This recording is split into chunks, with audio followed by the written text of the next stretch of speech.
Ecuador defendió ante la Organización de los Estados Americanos la irrupción policial en la Embajada de México.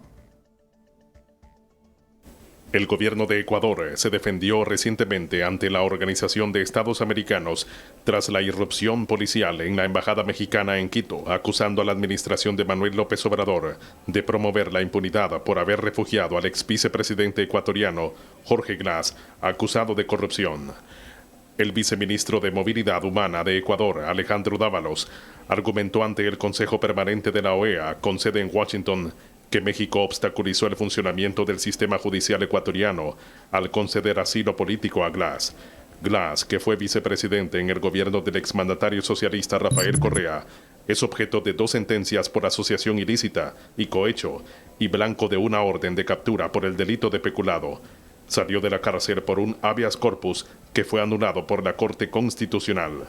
La embajada mexicana no consideró y desmereció estos aspectos judiciales al permitir que el señor Glass permanezca en su recinto, impidiendo el funcionamiento del sistema judicial ecuatoriano, sostuvo el vicecanciller de Ecuador, Alejandro Dávalos, ante la OEA. Indicó que el gobierno ecuatoriano, presidido por Daniel Noboa, intentó en múltiples ocasiones comunicarle a México que Glass era requerido por la justicia ecuatoriana. El representante de Ecuador llamó a la comunidad internacional a revisar y actualizar las normas sobre el asilo diplomático para erradicar los nuevos fenómenos delictivos del crimen organizado transnacional que causa estragos en su país. México presentará este jueves su denuncia contra Ecuador en la Corte Internacional. El presidente mexicano Andrés Manuel López Obrador anunció que su gobierno presentará su denuncia contra Ecuador en la Corte Internacional de Justicia tras el allanamiento de la Embajada de México en Quito. Decidimos posponer para mañana la presentación de la denuncia por los hechos autoritarios por esta toma y el asalto a nuestra embajada en Ecuador.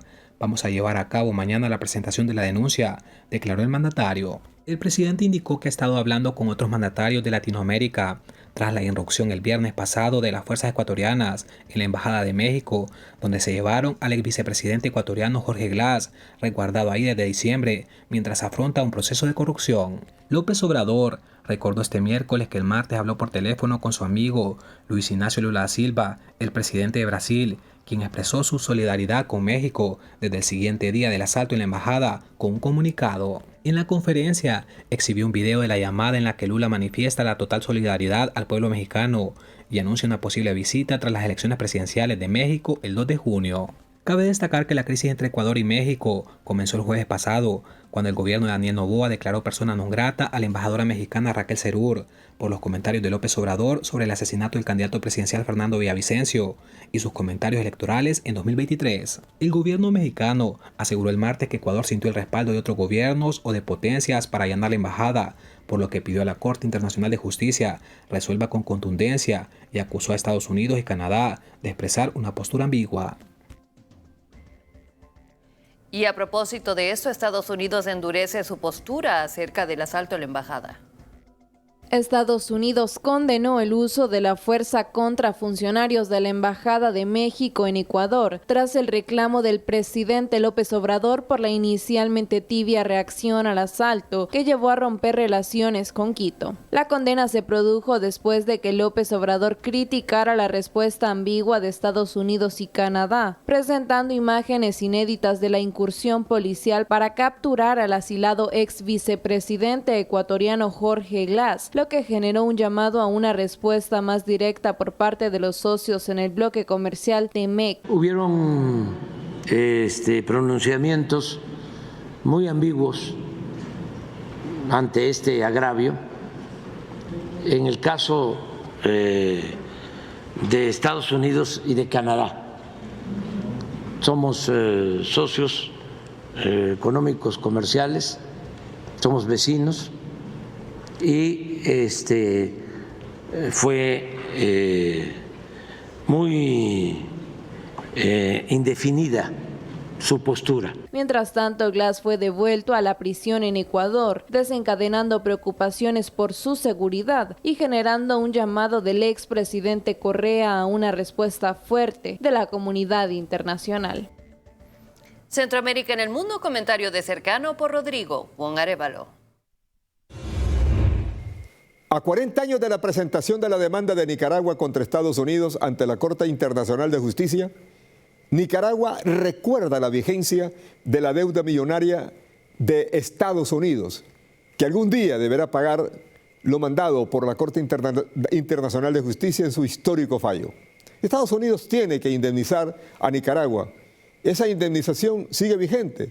Es una obligación histórica que existe de parte de Estados Unidos y es un derecho histórico del cual Nicaragua no ha renunciado, según la representación de Nicaragua ante la Corte Internacional de Justicia. En la historia de los pueblos, 10 años, 20 años, a veces es poca cosa, es poco tiempo. Es decir, esa deuda no va a desaparecer. Nosotros podemos pedir 10 años, 20 años, lo que sea. Esa deuda existirá, es una deuda legal, ya que no digamos moral, que también lo es, pero es una deuda legal que está ahí pendiente, no se ha renunciado, dijo la representación de Nicaragua. Nicaragua reiteró que Estados Unidos debe saldar su deuda por las barbaries cometidas contra el país nicaragüense. El derecho para los Estados Unidos ha sido inexistente. Ellos se jactan de que son un país que respeta el derecho. Y eso no es cierto, dijo la representante nicaragüense. Lo hemos visto cuando fuimos a la Corte y los Estados Unidos dejó de ir a la Corte, a pesar de que existía un acuerdo internacional que los obligaba a ellos a ir a la Corte. Así son las cosas. Y así se las hemos contado hoy miércoles 10 de abril 2024. Gracias por habernos acompañado nuevamente en esta emisión informativa de su noticiero cercano. Como siempre, los esperamos la próxima. Que estén muy bien.